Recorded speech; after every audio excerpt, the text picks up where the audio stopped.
Al-Quran yang keempat, yaitu bahwasanya Ahlul Quran disejajarkan derajatnya oleh Allah Subhanahu wa Ta'ala dengan para malaikat dan nabi yang telah diberi wahyu. Para pendengar, kemudian sementara orang yang bacaannya masih terbata-bata, tapi ia terus berusaha belajar membaca walau masih banyak kesalahan, tetap dianugerahi 2 pahala. Rasulullah Shallallahu Alaihi Wasallam bersabda, Al-mahiru bil Quran ma'as safaratil kiramil bararah walladzina yaqra'ul Quran wa yataba'tahu fihi wa huwa alaihi syakkul lahu ajron. Rawahu Muslim. Yang artinya, orang yang pandai berinteraksi dengan Al-Quran akan bersama malaikat yang mulia dan taat. Sedangkan orang yang membaca Al-Quran terbata-bata dan masih merasa kesulitan akan mendapatkan 2 pahala. Hadis riwayat Muslim. Para pendengar, Al-Imam An-Nawawi dalam kitab Syarh Muslim menjelaskan bahwa kata mahir berarti mampu membaca, kemudian menghafal, memahami, dan mentadaburi serta mengamalkan Al-Quran.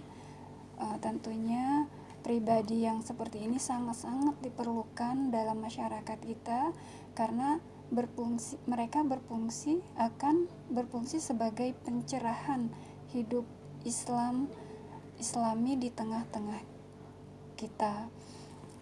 Sedangkan penghargaan 2 pahala terhadap mereka yang bacaannya terbata-bata tidak berarti legitimasi bagi yang tidak mampu membaca Al-Quran, namun himbauan agar tetap istiqomah untuk tilawah meskipun terbata-bata, karena Allah Subhanahu wa Ta'ala tidak menyia-nyiakan kelelahan dalam membaca. Janji ini harus menjadi motivasi bagi kita yang kuat untuk terus berinteraksi dengan Al-Quran. Dengan interaksi dalam waktu yang panjang, insya Allah akan menjadikan kita atau seseorang yang terbata-bata menjadi lancar dalam membaca Al-Quran. Para pendengar Radio Gayung Utara yang berbahagia, keutamaan Al-Quran yang kelima, bahwasanya Ahlul Quran paling berhak menjadi imam dalam sholat. Rasulullah Shallallahu Alaihi Wasallam bersabda, Ya ummul qauma aqra'uhum. Yang berhak menjadi imam adalah yang paling banyak interaksinya dengan Al-Quran. Hadis riwayat Muslim. Para pendengar, rekomendasi Rasulullah Shallallahu Alaihi Wasallam ini bukan semata-mata penghargaan terhadap Ahlul Quran, namun juga menunjukkan peran yang harus diunggulkan di masyarakat, di tengah masyarakat kita, yaitu pembinaan atau pendidikan, bahwa pelaksanaan sholat di masjid secara rutin merupakan tarbiyah atau pendidikan yang sangat efektif bagi setiap mukmin. Tentu saja harus didukung oleh para imam berkualitas yang sesuai dengan rekomendasi Rasulullah Shallallahu Alaihi Wasallam. Namun sayangnya kondisi masyarakat kita saat ini masih jauh dari standar yang ditentukan oleh Rasulullah, sehingga sholat telah kehilangan ruhnya, dan atsar atau dampak dari sholat itu menjadi sedikit. Sesungguhnya kondisi seperti ini akan mengakibatkan kerugian-kerugian bagi kita umat Islam, diantaranya yang pertama, umat Islam menjadi asing dengan Al-Quran karena bertahun-tahun mereka hanya mendengar ayat atau surat tertentu saja. Hal ini sangat berdampak kepada sulitnya membaca atau menghafal Al-Quran. Kemudian kerugian yang kedua juga, umat kurang merasakan ruh dari ayat-ayat Al-Quran yang dibaca, apakah ayat tersebut bermaksud ancaman, himbauan, perintah, atau larangan, sehingga kandungan ayat-ayat itu tidak tersampaikan dengan baik. Dan yang ketiga, tentunya peran Al-Quran sebagai pedoman hidup tidak tersampaikan secara optimal. Hal ini berdampak pada banyaknya kandungan Al-Quran, semisal ayat mengenai yang mengatur rumah tangga, ekonomi, atau bernegara yang tidak tersampaikan secara instan ya Kak Emi. Untuk itu mungkin menjadi motivasi juga bagi kita sebagai para orang tua untuk dapat lebih menekankan kepada putra-putri kita untuk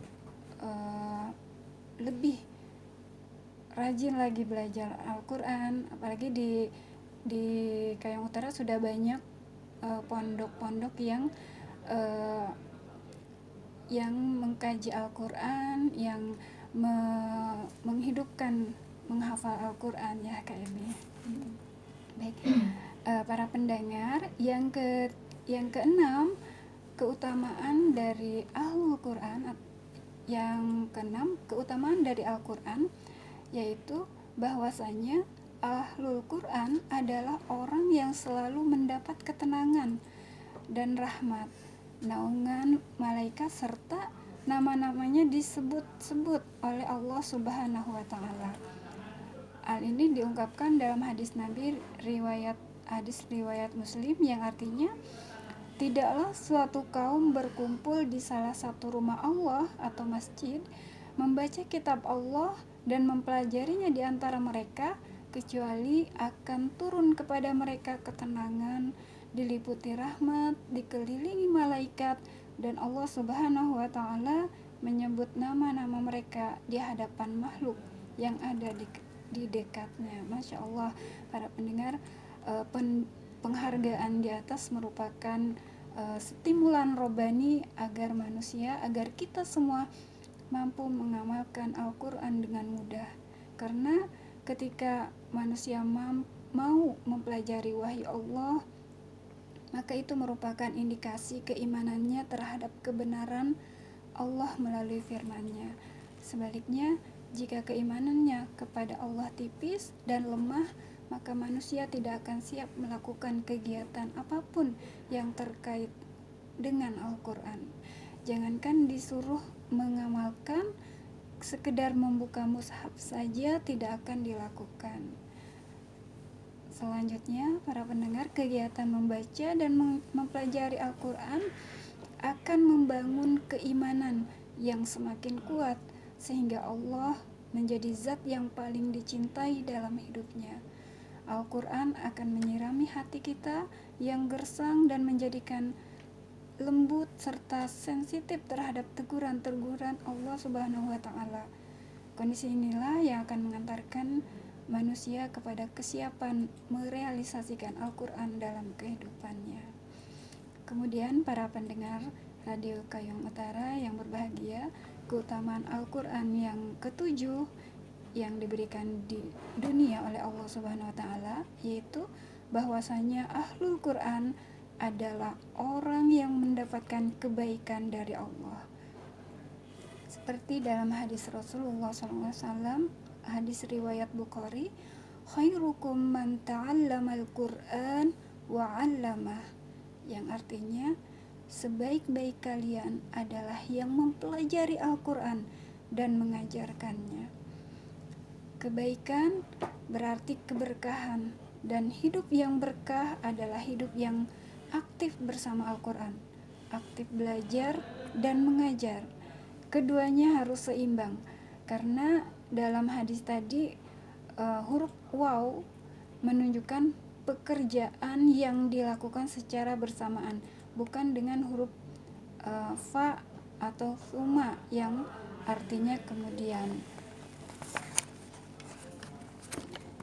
Para pendengar yang berbahagia, lantas bagaimana jika kemampuan kita masih terbatas? Setidaknya ada dua hal yang harus sama-sama kita perhatikan tentang mengajar Al-Quran.